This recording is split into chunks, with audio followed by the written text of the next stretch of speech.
আজকে চলে এসেছি আরও নতুন একটি গল্প নিয়ে।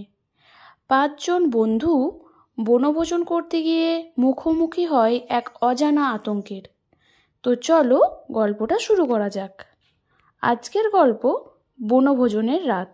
রসুলগঞ্জ নামে এক গ্রামে রাহুল, সুমিত, সৃজন, পিঙ্কি ও রিনা 5 বন্ধুর বাড়ি।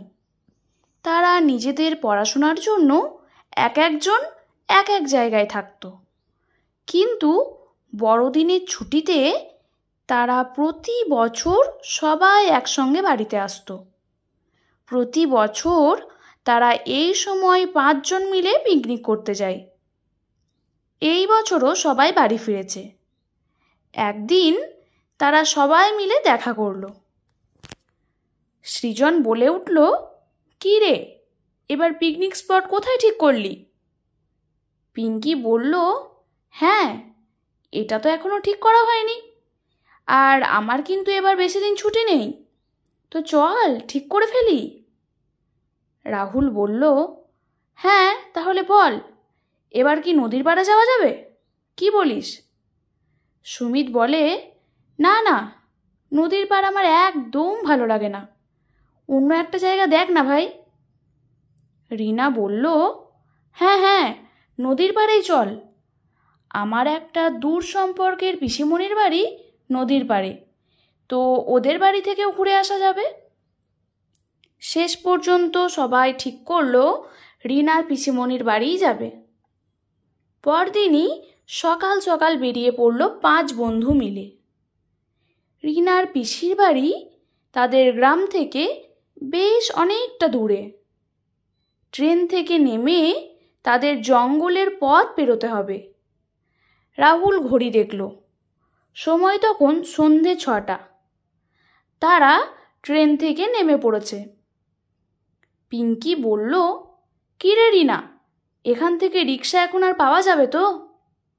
রিনা উত্তর দিল, "কি জানি, চল দেখি।"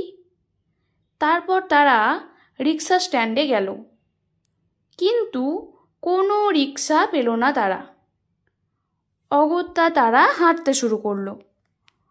সুমিত একটু ভয়ুক, তাই সে বলল, "জঙ্গলের পথ ভালো না, হেঁটে যাওয়াটা কি ঠিক হবে আমাদের?" সৃজন হেসে বলল, "আরে চল না, দেখি, আমরা তো 5 জন আছি, ভয় কিসের?" কিছু দূর হাঁটার পরেই তারা জঙ্গলের রাস্তায় হাঁটতে শুরু করলো।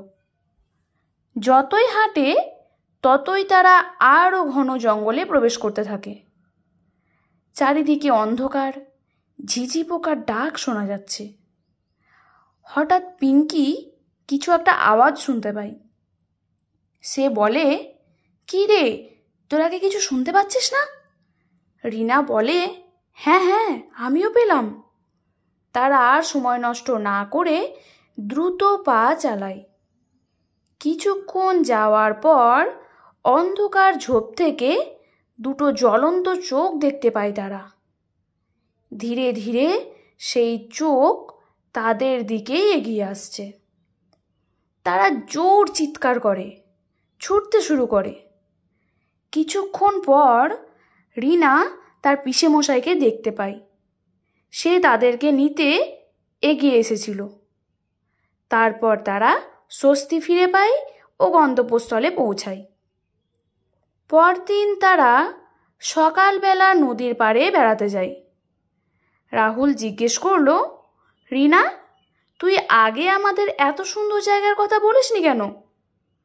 "আরে, আমার ঠিক মনে ছিল না, কোন ছোটবেলায় এসেছি," রিনা উত্তর দিল।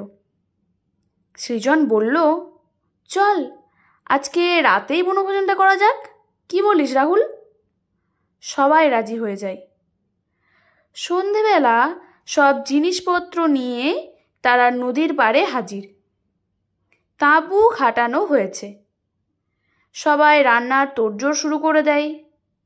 সুমিত নদীর পাড়ে যায় কিছু একটা কাজ করার জন্য। হঠাৎ সে দেখে সেই 2টো জ্বলন্ত চোখ। সে এক নিঃশ্বাসে ছুটে এসে হাঁপাতে থাকে। রাহুল জিজ্ঞেস করলো, তোর আবার কি হলো? সুমিত কিছুক্ষণ চুপ থেকে হাঁপিয়ে বলল, সেই দুটো জ্বলন্ত চোখ।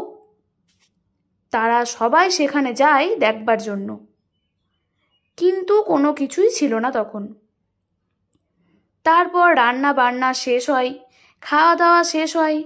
রাহুল বলে ওঠে, চল আমাদের বনভোজনটাকে আরও একটু সুন্দর করে তোলার জন্য এখানে তাঁবুতেই আজকে আমরা রাতটা থেকে যাই। এমনিতে তো রিনার পিসিমণির বাড়ি বেশ খানিকটা দূরে। সবাই রাজি হয়ে যায়।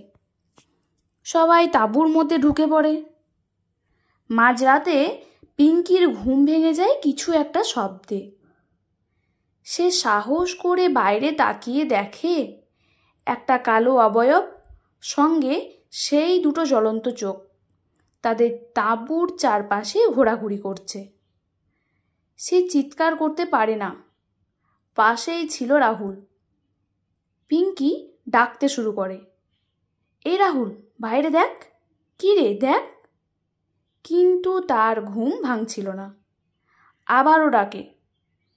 তারপর রাহুল উঠে বাইরে তাকাতেই সেই দুটো ভয়ঙ্কর চোখ দেখতে পাই। এখন সেই চোখ দুটি তাঁবুর ভিতরে উকি দিচ্ছে। সবার ঘুম ভেঙে যায়। তারা ভয়ে চিৎকার করে ওঠে। তারপর চোখ দুটো কোথায় যেন উধাও হয়ে যায়। তারপর তারা ছুটতে ছুটতে একটা মন্দিরে এসে পৌঁছায়, যেখানে একটা সাধু বাবা ছিলেন। এখন তারা সব ঘটনা সাধু বাবাকে খুলে বলল। সাধু বাবা বললেন, তবে শোন তোরা, বেশ কয়েক বছর আগে ওখানে ওই নদীর পাড়ে তোদেরই মতো একদল ছেলে মেয়ে পিকনিক করতে এসেছিল। তখন সেখানে একটা বৃদ্ধ লোক তাদের কাছে আসে কিছু খাবার চাইতে। ছেলে মেয়েগুলো মদ্যপান করে এমনই অবস্থা হয়েছিল, তারা কোনো খাবার দেয় না। তারা বলে ওঠে, কোনো খাবার নেই, যাও যাও। তারপর তারা ভুলবশত সেই বৃদ্ধটির সঙ্গে মজা করতে করতে নদীর জলে ঠেলে ফেলে দেয়। তারপর থেকেই ওই আত্মা ওখানেই ঘুরতে থাকে।